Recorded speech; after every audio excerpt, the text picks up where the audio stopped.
প্রিয় দেশবাসী, 2024 সালের 3 অগস্ট আমরা এক দফার ঘোষণার মধ্য দিয়ে ফেসিবাদের পতন আমরা ঘটাতে পেরেছি। কিন্তু আমাদের প্রত্যাশিত নতুন রাষ্ট্র গঠন অর্থাৎ নতুন বন্দোবস্তের যেই আকাঙ্ক্ষা, যেই প্রতিশ্রুতি আমরা বাংলাদেশকে দিয়েছিলাম, জনগণকে দিয়েছিলাম, সেটির যাত্রা এখনো পর্যন্ত সম্পন্ন হয়নি। সেটির লড়াই এখনো পর্যন্ত আমরা করে যাচ্ছি।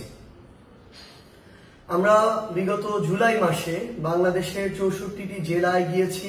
আমরা আমাদের দেশ গড়তে জুলাই পদযাত্রা করেছি। বিচার, সংস্কার এবং নতুন সংবিধান এই লক্ষ্যকে সামনে রেখে নতুন করে রাষ্ট্র পুনর্গঠনের জন্য আমরা জনগণের কাছে গিয়েছি। সাধারণ মানুষের আশা আকাঙ্ক্ষার কথা শুনেছি। মাঠ পর্যায়ে দাঁড়ে দাঁড়ে গিয়ে মানুষ কি চায়, এই বাংলাদেশকে কিভাবে দেখতে চায়, তাদের সেই কথাগুলো শুনেছি।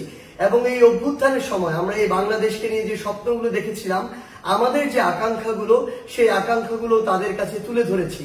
এবং এই যে সামগ্রিকভাবে বাংলাদেশের প্রত্যেকটি জায়গায়, জেলায় গিয়ে মানুষের যে চাওয়া পাওয়া আকাঙ্ক্ষা, সেগুলোকে ধারণ করেই আমরা আগামী দিনের আমাদের যে ইশতেহার, সেই আমাদের এনসিপির ইশতেহার সাজিয়েছি।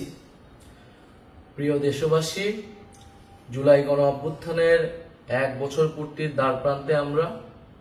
আগামীকাল 3রা আগস্ট। আমরা 3রা আগস্ট আবারও শহীদ মিনারে জড়ো হচ্ছি। আমরা নতুন বাংলাদেশের আকাঙ্ক্ষা নিয়ে কাজ করছি।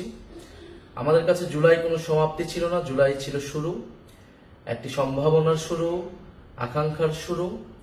এই 1 বছর হয়তো আমাদের অনেক অপ্রাপ্তি রয়েছে, অনেক হতাশা রয়েছে, কিন্তু আমরা মনে করি যদি আমরা ঐক্যবদ্ধ থাকি, যদি আমাদের ভিতরে সেই স্বপ্নের বীজ এখনো থাকে, আমরা আমাদের সেই আকাঙ্ক্ষিত বাংলাদেশ গড়ে তুলতে পারবো। আমাদের গত 1 বছরের অভিজ্ঞতা, 1 বছরের সীমাবদ্ধতা সবকিছু মিলিয়ে আমরা সামনের দিনের পথ চলতে চাই। আমরা দেশ গড়তে জুলাই পদযাত্রায় আমাদের যে অভিজ্ঞতা, মানুষের যে আকাঙ্ক্ষা, আমরা সবকিছু মিলিয়ে আগামীর যে নতুন বাংলাদেশ, সেই নতুন বাংলাদেশের ইশতেহার পাঠ করতে চাই।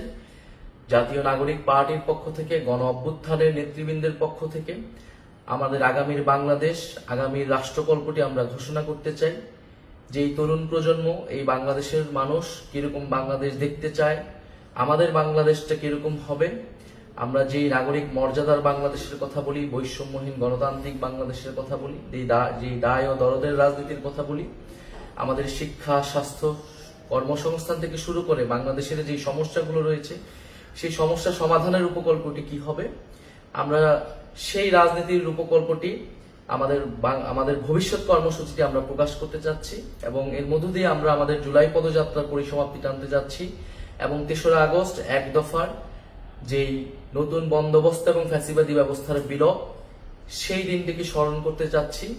আগামীকাল শহীদ মিনার বিকাল 4টায় আমরা জড়ো হচ্ছি। আপনাদের কাছে উদ্যত আহ্বান, আপনারা ঢাকা আসুন, শহীদ মিনার এসে যোগ দিন এবং আমাদের সাথে থাকুন, আমাদের প্রতি সেই আস্থাটি রাখুন। আমরা গণ অভ্যুত্থানে আপনাদের আস্থার প্রতীক হয়েছিলাম। আমরা আপনাদের সেই আস্থা ধরে রেখে বাংলাদেশ বিনির্মাণে জনগণের পক্ষে, বাংলাদেশের স্বাধীনতা, সার্বভৌমত্ব এবং নাগরিক মর্যাদা প্রতিষ্ঠার জন্য আমাদের যে লড়াই, সেই লড়াই চালিয়ে যেতে চাই। আগামীকাল শহীদ মিনারে দেখা হচ্ছে বিকাল 4টায়।